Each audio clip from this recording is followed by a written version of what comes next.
Galerinha, é uma coisa que é muito comum.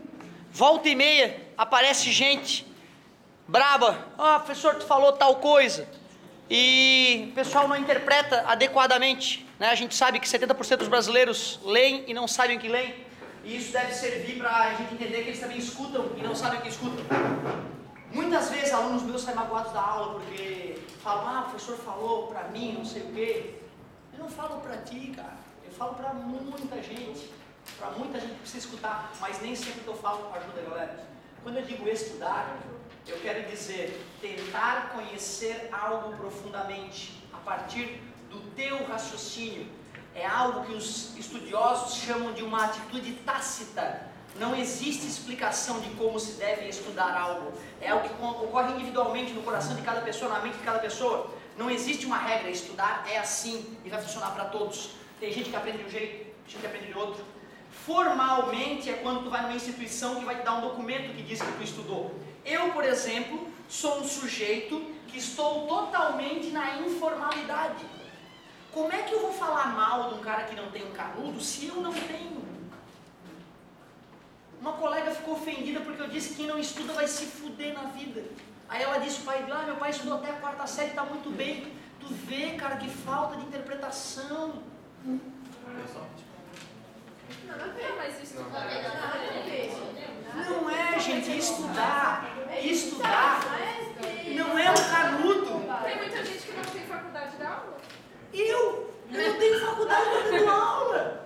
Como é que eu vou malhar um cara que não tem canudo? Tu tá vendo que uma colega estava iludida, ela achando que eu tem que ter um canudo para ser alguém na vida. Não falei isso. Eu falei que tem que estudar o que for. O que for. Cara, o cara que é assim, um pipoqueiro que trabalha lá nos colégios do aula, tem um cara que é pipoqueiro lá na frente. O cara é foda. Tu acha que o quê? Que o cara simplesmente foi lá, aprendeu a fazer pipoca? Não, ele bota tudo na ponta do lápis. Ele sabe quanto ele gasta de mês, quanto ele gasta de gás, de óleo, de pipoca. Ele bota o preço da pipoca no valor legal, ele tem um atendimento top. Faz as contas, o pipoqueiro desse tira mais de 10 mil por mês, frouxo.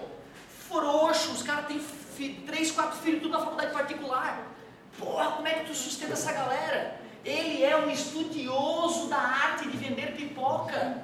O cara sabe fazer. Isso é ser estudado na arte dele. Aí tem um monte de babaca que acha que o cara é menor que os outros, que ele é pior. Mentira, cara. O cara é uma pessoa como qualquer outra, tão nobre. Aliás, me perdoe, muito mais nobre que os nossos políticos. Tá beleza, gente? Então, cuidado. A minha maneira de agir, ela é aguda. E aí te magoa, tu serve a carapuça pra ti. Pensa antes, bicho. Pensa antes. Exige tempo e dedicação. Jamais alguém vai estar estudando do nada ou ver passivamente alguém. O pipoqueiro, ele não ficou vendo o outro fazer pipoca. Ele teve que fazer pipoca, ele teve que queimar muita pipoca. Ele teve que um dia se descontrolar nas contas e ver que se não bota na ponta do lápis não sobra dinheiro no final do mês. Tá beleza, gente? Qualquer coisa que tu vá fazer, gastando tempo, com dedicação, fazendo o teu estudo, o ideal é formalmente, dá mais dinheiro, mas informalmente bomba também. Cara, vai dar tudo certo, tá, gente? Agora, olha só, a colega fez uma coisa que é muito legal. Não tem ninguém novo que pagou por esse curso, né? Pra que eu tô dando a revisão que eu já falei 1000 vezes, que tá na internet e que tem aulas, videoaulas muito melhores que a minha pra tu reaprender? Eu vou ficar fazendo só exemplo, acabou. Não vai ter revisão. Então vamos lá. Questão 8. Da página 133. Por que tu selecionou essa, professor? Totalmente aleatório. Se vocês quiserem pedir, fiquem à vontade. Em festas de churrascos em família, é costume usar geladeiras de isopor para resfriar as bebidas, enlatadas ou engarrafadas. Para gelar eficientemente, muitas pessoas costumam adicionar sal ou álcool à mistura gelo-água. A melhor eficiência mencionada se deve ao fato de que a presença do sal ou álcool, eu diria que é muito mais uma questão de química essa, mas tudo bem, aumenta a taxa de transferência de calor. É isso que faz gelar mais rápido quando eu boto álcool ou sal. A taxa de transferência de calor, ela aumenta. O que é taxa de transferência de calor, professor? Não sei, não revisei. O fluxo de calor é igual a K vezes A vezes ΔT sobre L. A condução, então o fluxo de calor ao ter aumentado, ele está me dizendo que se for por condução, aumentou o K. Por isso que está fluindo mais o calor e está gelando mais rápido. Letra B. Abaixa a temperatura do gelo. O gelo está a -4, tu bota álcool e sal, o gelo vai para -20. aumenta a temperatura de ebulição. Que ebulição? Não é. Abaixa a temperatura de fusão. O gelo derrete a zero. Se eu botar um monte de pedra de gelo a zero, o gelo não vai poder entrar entre as latinhas e se espalhar. Aí, o que acontece?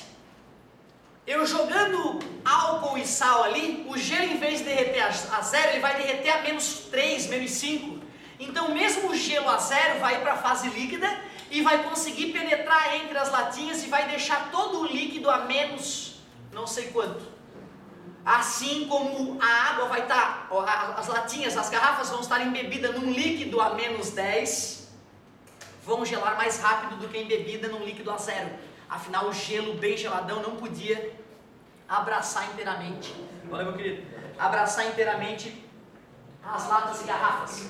Então a letra D está bem legal. Na humildade, vamos analisar a letra E. A baixa dissipação de calor para o exterior. Não, é o isopor que protege isso. Confirmamos então que o colocar sal ou colocar álcool é para fazer com que o gelo, mesmo a -5 graus, derreta. E aí consegue abraçar melhor as coisas que nós queremos gelar. Vamos para 9 e depois para 10 que é Enem. Estufas rurais são áreas limitadas de plantação cobertas por lonas plásticas transparentes que fazem, entre outras coisas, com que a temperatura interna seja superior à externa. Isso se dá porque, letra A, o ar aquecido junto à lona desce por convecção até as plantas. Não. As lonas são mais transparentes à radiação da luz visível que as radiações infravermelhas. Se for por convecção... Um fluxo líquido contínuo de energia se estabelece de fora para dentro da estufa. A expansão do ar expulsa o ar frio para fora da estufa. O ar retido na estufa atua como bom condutor de calor, aquecendo o solo. Galerinha, por incrível que pareça, toda estufa é baseada num princípio bem básico. Eu vou botar material transparente que deixa a luz, que tem frequência maior, passar. Essa luz, então, atravessa a estufa, chega no interior, bate nos objetos, é absorvido e esquenta. Esse ambiente quente emite radiação de menor frequência, esse infravermelho bate no plástico e retorna para o interior. Toda a estufa funciona baseado na radiação. Ela é transparente à radiação de alta frequência e opaca a radiação de baixa frequência, assim como a atmosfera do próprio planeta. Deixa entrar radiação de alta frequência aos montes, ultravioleta, por exemplo, já bloqueia um monte de infravermelho. Mas depois que esse ultravioleta entrou na Terra e aqueceu a Terra, ela vai emitir infravermelho. Ao emitir infravermelho, ele não vai conseguir sair pela atmosfera, vai bater e vai voltar. E é por isso que o planeta é habitável, graças ao efeito estufa, que é bom. Sem efeito estufa demasiado gerado pelo homem. Ou seja, também tem que tomar cuidado, muito efeito estufa pode dar problema. Beleza? Entrou alta frequência, não saiu a baixa frequência. As lonas são mais transparentes a radiações de luz visível que as radiações infravermelhas. Por incrível que pareça, é o item B. Depois, questão 10, vamos fazer um enemzinho aqui. Pois não? O que é o conteúdo dessa primeira parte? O que ele engloba aí no início? Que a gente não tem apostila. Beleza, nós estamos aqui revisando termologia, certo? A parte de termologia, exatamente, vamos fazer aqui então só uns tópicos pelo menos. Termologia. Os conceitos básicos seriam temperatura, calor, equilíbrio térmico, energia interna. Energia interna, certo? Depois nós veríamos as escalas termométricas, lembra? As escalas termométricas Celsius, Fahrenheit e Kelvin. Aí então 3 termômetros construídos igualmente. Quando é 100 graus Celsius, é 212 graus Fahrenheit, que é 373 Kelvin. 0 graus Celsius, segundo ponto fixo, é 32 graus Fahrenheit, que é 273 Kelvin. Faz o joelho pé, cabeça pé, simplificando os denominadores, aparece a fórmula que a UFSC vai nos fornecer para mexer com escalas termométricas. Além disso, a gente falaria da transmissão de calor. Calor que é energia térmica em trânsito, sempre do corpo de maior temperatura para o corpo de menor temperatura. Combustão ocorre nos sólidos, líquidos, em todos, mas principalmente nos sólidos. Principalmente nos sólidos. A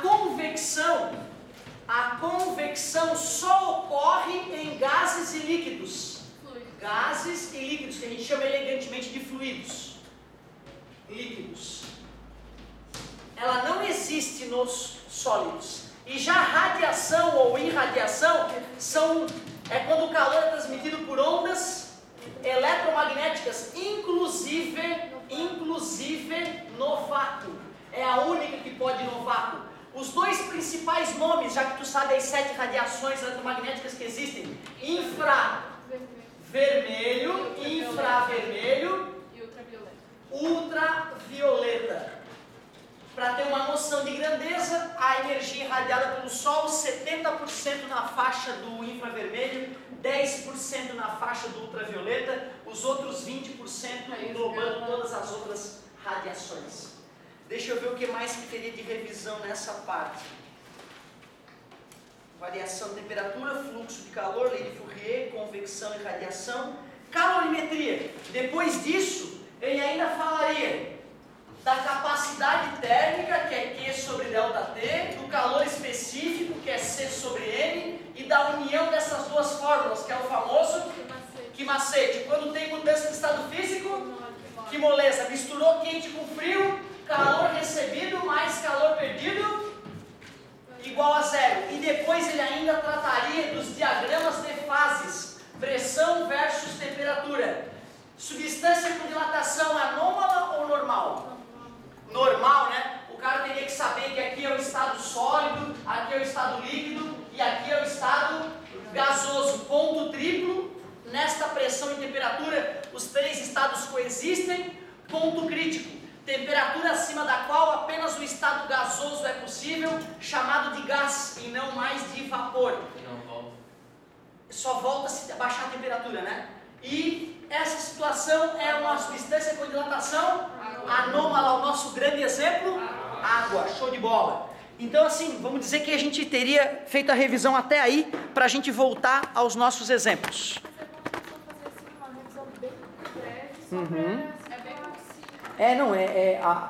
Gostei da ideia de vocês. É que assim, eu nunca vou conseguir agradar todos, gente. Se eu fizer revisão, tem gente que vai querer mais exercício. Se eu fizer exercício, mais revisão, vai ter de tudo, certo? E eu gosto que vocês me ajudem para tentar deixar o cliente um pouco mais satisfeito, certo? É isso que é importante. Vou fazer assim nas próximas aulas, revisão doentia e exercício. Show de bola. E não se esqueçam, tá? Tu me vê fazer exercício, ajuda em nada. Isso é pesquisado, beleza, galerinha? Então olha só se tu tentar na próxima e me pedir, aí quando tu for me ver fazer os que tu não conseguiu, teu cérebro faz sinapse, dizem os neurologistas, eu não entendo disso, e o cara vai lá e bomba. UFSC, página 134, exercício 11. Página 134, exercício 11. O do Enem, não fiz o do Enem, vamos voltar no do Enem, a 10. O Enemzinho está chegando aí, esse final de semana. As cidades industrializadas produzem grandes produções de gases como o CO2, o principal causador do efeito estufa. Estranho ele falar dessa maneira, porque tem outros gases muito mais violentos para o efeito estufa. É porque ele está dizendo que em quantidade ele é que é o cara, mas CH4, né, o metano, ele é muito mais ninja para o efeito estufa. Além disso, nessas cidades concentram-se a maior área com solos asfaltados e concretos, o que aumenta a retenção de calor, formando o que se conhece por ilha de calor. Isso existe. Tal fenômeno ocorre porque esses materiais absorvem o calor e o devolvem para o ar sob a forma de radiação térmica. Aí tem uma foto, eu acho que de São Paulo, bem nublado. Em áreas urbanas, devido à atuação conjunta do efeito estufa e das ilhas de calor, espera-se que o consumo de energia elétrica, letra A, diminua devido à utilização de caldeiras por indústrias metalúrgicas.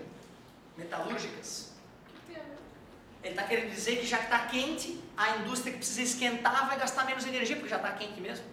Não, mas e o Né, cara? Tu vê que viaja a ideia do cara, mas tu vê o cara, né? Se o cara tá muito criativo, ele abraça a ideia do cara. Pô, já tá quente mesmo, vou ter que esquentar a água, então já vê que eu vou precisar de dinheiro. Né? Na verdade, pô, tá quente de 30 para 32 graus, e a caldeira do cara tem que botar água, vapor d'água em 1500 graus, né, cara? Então não vai ser esses 5 graus, 2, 3 de aumento que vai economizar dinheiro da metalúrgica. Aumenta devido ao bloqueio da luz do sol pelos gases do efeito estufa.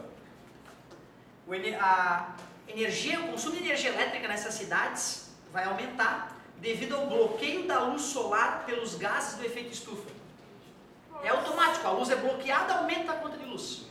Não. Né? Como assim? Ele não deu o mecanismo que geraria isso, não está explicando nada. Vai diminuir a energia elétrica devido à não necessidade de aquecer a água utilizada em indústrias. A mesma ideia da anterior, mais explicitamente. Aumente devido à necessidade de maior refrigeração de indústrias e residências. Com certeza, é muito mais. A gente, quando quer esfriar, a gente quer deixar um pouco abaixo da temperatura ambiente. Quando a gente quer aquecer na indústria, a gente quer botar muito acima de 100 eventualmente.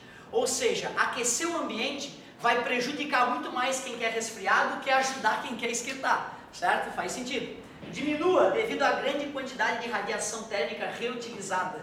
Então, putz, né? Essa aí estava com um nível bem tranquilinho. A letra D é a única que foi aceitável. Vamos que vamos! 11 da nossa querida UFSC, a tua universidade. Imagina que legal, hein? Ano que vem tu tá lá com os melhores calouros da região, com a galera que está mais interessada em estudar, geralmente. Claro que tem curso que tu sabe, né, galera? Tem curso que é roots. E não que seja menos interessante, hein? Conheço muita gente formada nos cursos mais bizarros na UFSC, formada com grande categoria. Agora não vai pensando em grandes aulas. Não vai pensando em grandes aulas, que é tudo aula meia boca. E não adianta tu fazer nada. Pode chamar a UFSC todo, o cara vai continuar com a aula de merda dele depois de 30 anos. Beleza? Aí o que vai acontecer? É tu e mais ninguém. Bunda na cadeira, estuda e vai na sala do professor. O cara é obrigado a fornecer um horário para te atender. Então tu não precisa nem na aula do cara, se for muito ruim. Tu fica em casa estudando, vai surgir dúvida. Aí tu vai na sala do cara e fala com o cara, tete a tete. E aí às vezes a aula do cara é um lixo, mas na hora de atendimento pessoal o cara é um querido e mancha pra caramba. Tá? Então é isso. A universidade, nas aulas tu não vai aprender nada praticamente. Tu vai estudar por conta própria e vai tirar dúvida com o cara. Aliás, tem que te contar, no resto do mundo moderno não tem mais aula. Não existe aula, claro, isso é uma doença. A galera descobriu que não funciona, lembra? Aí como é que faz? Chega um dia lá, galera, eu sou fulano de tal, o livro é esse, daqui a 3 meses a gente se fala. Falou, galera. Aí a galera vai pra casa, fica 3 meses estudando por conta própria. Olha a maturidade que tem que ter. E depois de 3 meses começa a ter uma palestrinha, discutir uma coisa a mais, tá? Beleza? Muito obrigado, amigo.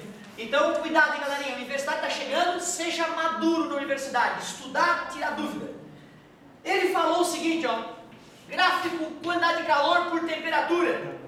Deu esse gráfico aí pra gente. 400 calorias, um deles deu 10 graus e o outro deu 20 graus Celsius de temperatura. 01. A capacidade térmica do objeto A é maior que a do objeto B. O que é capacidade térmica? Calor dividido por variação de temperatura. O objeto A recebeu 400 calorias e variou de 0 para 10. Variou 10. Capacidade térmica do corpo A, 40 calorias por grau Celsius.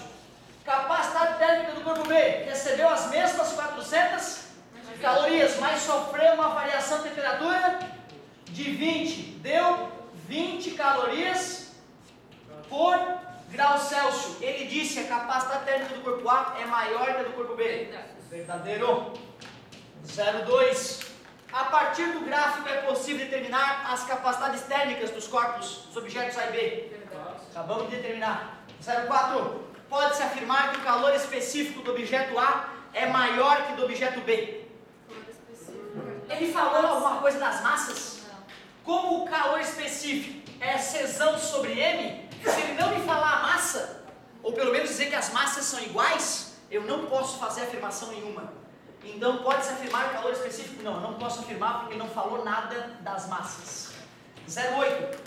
A avaliação de temperatura do corpo B por caloria não é a avaliação, é a variação. A variação de temperatura, e não foi eu que li errado dessa vez não, embora eu seja o rei do erro, aqui é que ele escreveu avaliação mesmo, mas está errado. A variação de temperatura do objeto B por caloria absorvida é maior que a variação de temperatura do objeto A por caloria absorvida. Como é que eu vou comparar a variação de temperatura por caloria absorvida dos objetos A e B? Pela capacidade de ar. É quase isso. Só que como ele quer a variação de temperatura por caloria absorvida, seria o inverso da capacidade térmica, né? Beleza? Tu vê que sacana, o cara exigiu perceber que era o inverso da capacidade térmica. Então, qual é o inverso da capacidade térmica do corpo A? 1 sobre 40. 0,025 graus Celsius por caloria absorvida. O inverso da capacidade térmica do corpo B, 1 sobre 20, vai dar 0,05 graus Celsius por caloria absorvida. O que ele havia falado? A variação de temperatura do objeto B por caloria absorvida é maior, é o dobro. Ah, claro, é o inverso da capacidade térmica, então se a capacidade térmica era metade, a variação de temperatura por calor absorvido era o dobro. Verdadeiro. 16. Eu só fui contando. O que é? Não. Se a massa do objeto A for 200 gramas, seu calor específico será 0,2 calorias por grau Celsius. O certo é caloria por grama grau Celsius, mas eu acredito que não era esse o erro, já que teve um erro de digitação, né? Eu acho que vale a pena a gente calcular. Era um objeto B, né, que tinha 200 gramas. E o Czão do objeto B nós já tínhamos calculado 20, né? Aí ficou 0,1 caloria por grama grau Celsius. 0,1 caloria por grama grau Celsius. Ele falou 0,2. Não, objeto A. Objeto A. 40 então vai dar 0,2. Tu vê, cara, ó, não tinha o grama, tá, gente? Não tinha o grama. Eu não assinalaria. Saca? Eu não assinalaria, não tinha o grama, tinha que ter o grama. Só que eu sei que nesse caso foi um erro de digitação, um erro que já vem persistindo nos últimos anos, certo? Então, aqui era para ter o grama e aí ficaria verdadeiro. A UFSC, se dissesse que era verdadeiro, ela obrigatoriamente teria que anular depois, certo? Qualquer recursinho mequetrefe anula essa questão. E se a UFSC não anular, professor, entra com recurso na justiça que o juiz vai falar, vai ter a vaga dele ali na marra, aí na base da canetada. Acontece às vezes, tá, gente? Claro que tu não vai fazer isso com qualquer coisa, né? Agora, pô, tá estudando há 3 anos para medicina, aí perdeu a vaga por causa de uma coisa dessa. Ah, vai contratar um advogado bom que na hora tu vai virar médico, tá beleza? Então isso é muito comum. Na verdade, um tempo atrás, não sei se vocês sabem, era moda, tá? A universidade é pública, gratuita, eu tenho o direito de assistir a aula. O cara não passava no vestibular e ia lá começava a assistir a aula. Se matriculava, exigia que fizesse um documento, ele mostrando que ele estava indo, fazia as provas, exigia que fizesse a nota dele, ia juntando tudo isso, depois entrava na justiça. Eu quero meu diploma porque eu estou assistindo às aulas, eu tenho direito. Ah, mas tu não fez vestibular, mas não me interessa, é público, eu tenho direito. Muita gente há tempos atrás fazia assim, entrava na faculdade na marra, na base da canetada. Chegou uma hora que a galera, que os juízes começaram a bloquear um ou outro, porque viram que se todo mundo fosse fazer assim, ia acabar com o vestibular. Outra, né? Uma coisa é o sujeito estar preparado, vai lá, assiste a aula, está conseguindo. Outra coisa é o cara que não tem a menor condição de estar assistindo a aula e lá assistir, né? Certo? E vale a pena falar, não sei se já escutou falar em professor benemérito. Ah, o cara é professor benemérito. Eu lembro que quando eu escutava isso do meu pai, o cara é foda. O cara não é só professor, ele é professor benemérito. Professor benemérito é o cara que nunca fez curso nenhum, só que estudou sempre sozinho, informalmente. E todo mundo sabe que o cara manja. E aí então o cara tem livro, mas ele não tem diploma. Aí chega uma universidade, olha o trabalho do cara e fala, porra, vamos homenagear esse cara. Com o quê? Com doutorado benemérito. Hã? O cara não tem nem curso superior, ele não é nem mestre. Não, vamos dar o primeira graduação benemérita, aí passa um tempo, ele faz um outro livro foda, mestrado benemérito, e depois o cara é doutor benemérito. Ele nunca fez um curso. É porque chegou os caras, o cara é foda, cara. O cara é muito mais foda que a gente. Vamos dar então um doutorado benemérito pra ele. Bum. O cara vira doutor. Que viagem, né? Mas agora não pode mais. O Lula acabou com isso, uma coisa boa que o Lula fez, certo? Acabou, é verdade, acabar com isso. Como assim? Aí imagina um amiguinho, aquele cara não é muito meu amigo. O cara é bom, cara. Não, é benemérito, professor benemérito. Aí tu ganha um curso superior, um documento que te diz que tu é fera e pode não ser, né? Por isso que o normal é deixa sofrer, vai fazer a faculdade. Mas normal. que os ministros, todos os juízes precisam de são federais, precisam de diploma em pós-graduação em direito e tal. Mas os ministros do governo federal mesmo, os bambamãs, não precisam, porque é só o presidente averiguar que eles têm conceito jurídico básico e eles podem, qualquer um pode ser ministro. Isso que não faz sentido. Isso é muito perigoso, né? O próprio presidente poder indicar quem é que vai julgar as coisas mais terríveis, né? Já. Pois então, porém, às vezes o tiro sai pela culatra. Tu lembra que o Lula que colocou o Negão, né? O Barbosa lá, né? E o Negão foi lá e rambou todo mundo, né? Certo? Então, cara honesto, aí tiraram com ele, saíram com o cara agora. Mas tu vê, o Lulinha botou um cara lá, de repente, achando que ia fazer umas vistas grossas, né? O Negão, pau! E aí botou até a galera do partido do nosso querido Lula na cadeia, né? Certo? A galerinha foi pro chilindró, porque o Negão é foda. Mas então é isso aí, cara. Tu vê, às vezes tem umas mutretas aí que dá medo, né, cara? Como assim, né, bicho? Terrível. Desculpa, Leonardo. Otávio, eu já escutei falar que, tipo, se eu começo a faculdade, por exemplo, de Direito Particular, aí eu tento a Federal de novo, dizem que é uma prova diferente, uma prova bem mais simples. Aí eu vou lá e faço, porque eu já estou fazendo Ela prova com uma matéria do direito, já do curso que ela faz. Olha, eu vou te falar o seguinte, quando tu pede uma transferência, dependendo do curso, tu tem que fazer alguma prova de nivelamento. Mas não é assim tão simples, só vai ter vaga para transferência os cursos de física, que é o curso que eu faço. Ninguém quer fazer, ninguém é pouco sujeito a fazer, aí vai sobrando vaga. Aí é fácil, tu chega lá vindo de física do outro lugar e vai te abraçar, que bom, que legal, vem aqui. Agora, se vem de outra área que já está meio gargalo, aí tem que ter QI, tem que ter quem indique, entendeu? Então aí já fica mais difícil. Eu acho que o melhor é o cara se convencer de que se estudar um pouquinho vai passar na UFSC tranquilaço. Lembrem-se que muitos jovens estão nas condições de vocês e muitos estão estudando muito menos que vocês, em condições muito mais precárias, e eles são a maioria, vocês são exceção e minoria. Dá uma estudadinha que vai dar tudo certo, meu querido. Doce da UDESC, vou fazer uma miscelânea aqui. Leia com atenção e analise as afirmativas seguintes relacionadas. 1. Você percebe que a água na panela em que você está cozinhando começou a ferver? Uma providência correta é abaixar a chama do fogão, porque durante a ebulição a temperatura da água não se elevará mais até que todo o líquido tenha se vaporizado, e é desperdício fornecer mais calor mantendo a chama alta. 2. O ponto de ebulição da água é sempre igual a 100 graus Celsius em qualquer ponto da superfície terrestre, não importando a altitude, porque a pressão atmosférica não exerce influência na sua temperatura de ebulição.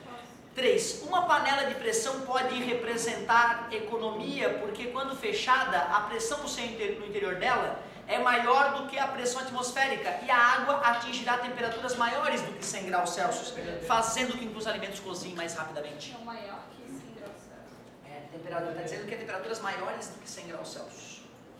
Como é que vai esquentar? A primeira, a dona de casa manjou muito disso. Começou a ferver, baixa o fogo. Ela sabe que o macarrão vai continuar com água a 100 graus Celsius. Seja com fogo alto, seja com fogo baixo. Não vai alterar o tempo de cozimento e vai economizar gás se botar no fogo baixo. Então a primeira verdadeira dona de casa espertinha ia mandar bem nessa. É considerado como sendo totalmente pura para acontecer da nossa montanha.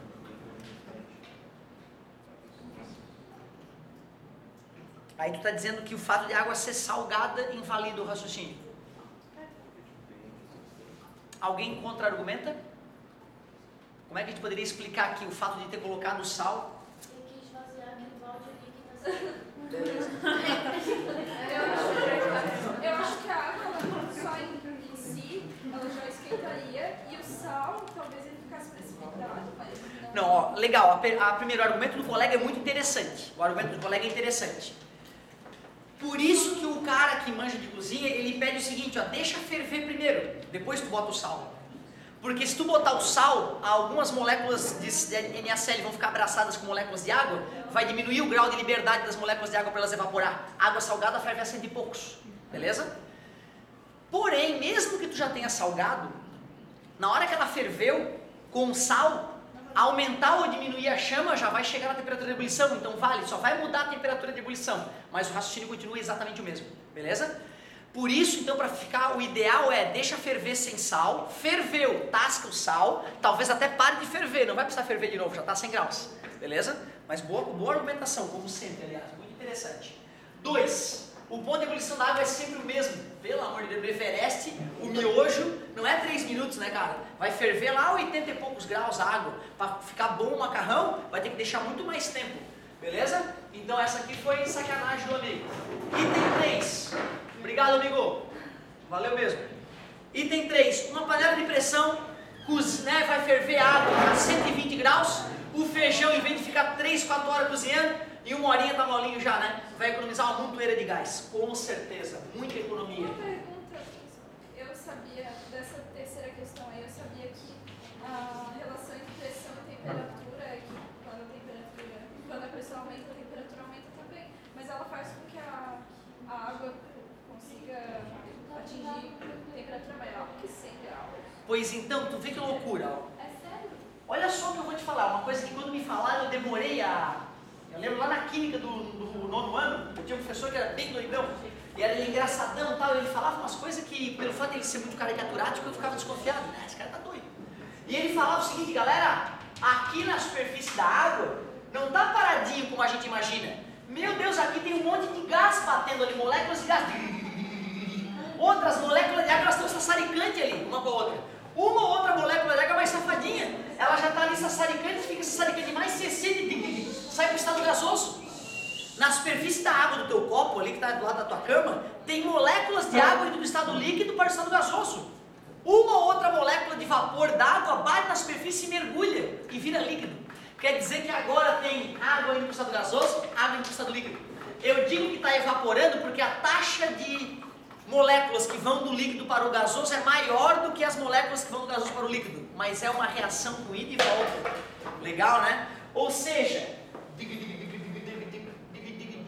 se eu tirar essa que está bloqueando as moléculas, ele evapora na hora, mesmo a 10 graus, tirou a atmosfera, vaporizou na hora. Na Lua, se eu estou com um copo bem fechado na Lua, com meu traje de astronauta, abri o copo na hora. Se eu aumentar a pressão, um monte de molécula ali, pá, cara, as moléculas de água vai tentar botar a cabeça para fora, puf, dá uma pancada e já volta pro lugar dela. Beleza? Então é bem palpável a ideia que acontece ali, né? Mas tu vê, cara, o mundo microscópio é uma doença, né? Tu convencer a criança de que tem moléculas chocando na pele dela aos zilhões por segundo, que isso é que é a pressão atmosférica, né? Legal. É porque ela não sente. Ela não sente e... Mesmo para um adulto, às vezes, que não conhecia o fato de saber que uma molécula dá 7.000 km/h, bate na pele dele, se reflete, ele não sente isso, né, cara? Isso é uma doença. É difícil assimilar essa ideia. Ô, galerinha, diagrama de fases, tem outro da UFSC, ó. Diagrama de fases, questão 13 da UFSC. Uma questão que é fácil de reproduzir aqui, mesmo a galera sem o material. A figura abaixo mostra o diagrama de pressão e temperatura para a água. Aqui ele não botou até o chão e aqui ele fez assim, ó. Disse região 1, região 2, região 3 e chamou de ponto A. Falou que era P de pressão e T de temperatura. Verdadeiras.